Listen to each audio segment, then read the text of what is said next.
How we doing, everybody? Welcome in. Hope you're doing well. If you are in need of some really good armor, if not the flat out best armor in the game, I got some good news for you. Next week, the Grasp of Avarice dungeon is going to be in the rotator slot, meaning that you can farm the final boss for some peak Artifice armor. At the moment, the really good spiked Artifice armor that you're actually hunting for is dropping from Grasp of Avarice. Of course, you could always hit up the other dungeons that have a master mode as well. But the thing is, just because they can drop Artifice armor doesn't mean it's actually going to be dropping with the spikes. And that's the thing you got to keep in mind when you're going for good armor, is where are the spikes lying? Because you don't want a roundabout piece of armor with 10s and 12s in every category. We want 18 plus spikes and things like Resil, Recover, Discipline. And last month when this farm was around, I farmed up an entire Artifice armor set from my Titan, getting those juicer drops. If you missed out on the farm last month and you're still playing the game, well, you're in luck next week. Another thing I want to point out is that last time this farm was around, the Surges was Arc, and I think Void or Strand. But Arc Surge was there, and the theme of the season is obviously Arc. And if you notice, there's been Arc Surge for a lot of activities. So I'm leaning towards the side that there's probably going to be another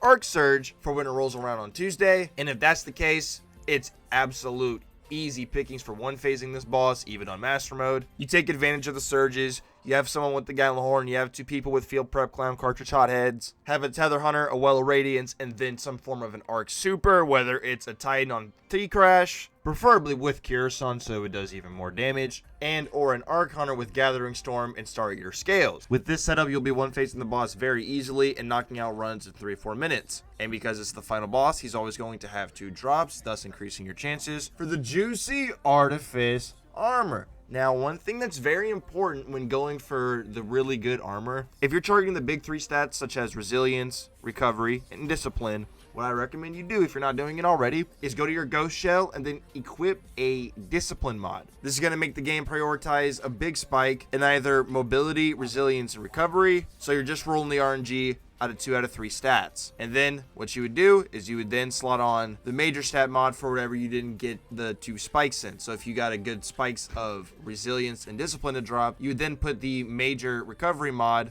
on that piece of armor and then use the free Artifice slot for the +3 to slot in wherever you need to round out the +20s or round out whatever stat you're doing for your build. This is the best way to go ahead and farm armor that has a +20 in the big 3 stats. I slotted a Discipline mod on all my characters' Ghost Shells a year ago, and I have never unslotted those mods. And the spikes are pretty nasty. Also, for the Warlock big dog, since you're going to be dropping the Well, and Starfire's been gutted, make sure to drop that Well with Lunafactions on. Another thing to keep in mind is that there are going to be 3 barrier champions before you go into damage. 3 servitors, 1 in each part where the burdens drop, on the left, right, and middle. And then before going into damage, I would recommend just outright nuking the Major Shank and the Major Marauder that spawn in with the boss when the encounter starts, immediately. Drop a Well, supers, instantly nuke those enemies, because obviously you're going to get 10 burdens, so you're going to get all your super and abilities back before you go into damage anyways. And nuking those guys off the field will just make your time that much easier. But that is going to wrap up the video. Thank you so much for watching. Hope y'all enjoyed. Y'all be safe,